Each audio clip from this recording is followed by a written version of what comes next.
Hey guys, क्या आपको मालूम है कोई भी इलेक्शन हो, चाहे वो स्टेट का हो, चाहे वो कंट्री का हो, या फिर वो चाहे किसी क्लासरूम का क्यों ना हो, इलेक्शन का रिजल्ट हमेशा 20% लोग ही डिसाइड करते हैं। यकीन नहीं हो रहा? ये कहानी सुनो। कहानी कुछ ऐसी है कि एक इंजीनियरिंग कॉलेज में एक मेस हुआ करती थी। अब इस मेस पे 100 बच्चे जो है वो डेली नाश्ता करने के लिए जो है वो जाते थे। लेकिन इस मेस में डेली नाश्ते के लिए जो है वो सिर्फ और सिर्फ उपमा बनता था। अब इसमें से कुछ बच्चे जो है वो चुपचाप खा लेते थे, उनको उपमा पसंद था। लेकिन ज्यादातर बच्चे जो है वो उपमा खा खा के जो है वो पक चुके थे। उन्होंने हॉस्टल वार्डन के सामने जाके जो है वो कंप्लेन कर दी कि हमें मेस में रोज उपमा मिल रहा है, हमें जो है वो अलग अलग नाश्ता चाहिए। कुछ लोगों ने कहा उनको शीरा चाहिए, कुछ लोगों ने कहा उनको जो है डोसा चाहिए, कुछ लोगों ने कहा उनको सब्जी रोटी चाहिए। वो जो हॉस्टल वार्डन था वो काफी चालाक था। वो बोला कि देखो, हमारा देश जो है वो डेमोक्रेटिक है, तो हम भी जो है डेमोक्रेसी से जो है वो फैसला लेंगे। एक काम करो, आपको जो जो नाश्ता चाहिए आप जो है एक चीट पे लिख दो और इस पेटी में डालो। जिस नाश्ते को सबसे ज्यादा वोट मिलेंगे वही नाश्ता जो है वो मेज में रोज बनेगा। इस बात से जो है वो बच्चे तो खुश हो गए और बच्चे ने जो है वो अपना अपना जो है वो नाश्ता जो जो उनको चाहिए था वो चीट पे लिखा और उस पेटी में डाल दिया। सबके चीट डालने के बाद ये पेटी जो है वो सबके सामने खोली गई और रिजल्ट्स कुछ ऐसे थे।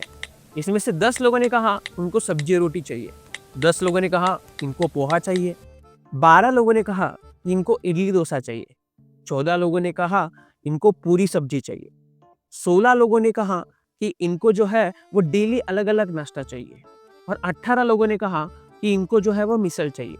लेकिन इसमें से 20 लोग ऐसे थे कि जिनको सच में ही उपमा पसंद था। तो उन्होंने ये तय किया कि भैया बाकी लोग कुछ भी करें, हम 20 लोग जो है वो उपमा को ही वोट करेंगे और उन्होंने वैसा ही किया। ये रिजल्ट देख के सब लोग जो है वो शॉक हो गए थे और वार्डन बोला कि देखो, अभी तुम लोगों की मर्जी के हिसाब से जो है मेजोरिटी से फैसला लिया और अभी उपमा जो है वही सबके लिए जो है वो नाश्ता रहेगा, यानी कि हमको कोई भी चेंज करने की जरूरत नहीं है।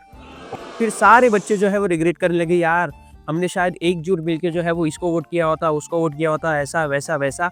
लेकिन अब फायदा क्या, क्योंकि इलेक्शन तो हो चुके थे। एट द एंड हॉस्टल का मेनू नाश्ते का फिर से क्या रहता है, उपमा ही, क्योंकि उपमा को सबसे ज्यादा वोट मिले थे, दैट इज 20।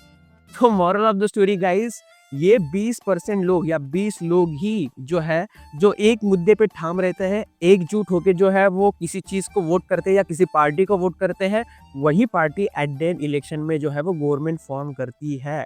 अगर ये 20% लोग जो है वो नेशन के बारे में सोचने वाले हो, यानी कि नेशन में जो इश्यूज है जैसे कि पॉल्यूशन हो गया, बेरोजगारी हो गया, या और कोई मुद्दे जो जो एक आम इंसान के लिए जरूरी है, अगर इन जैसे सोच वाले हो और ये ठान ली तो वहां पे गवर्नमेंट भी वैसे ही आएगी।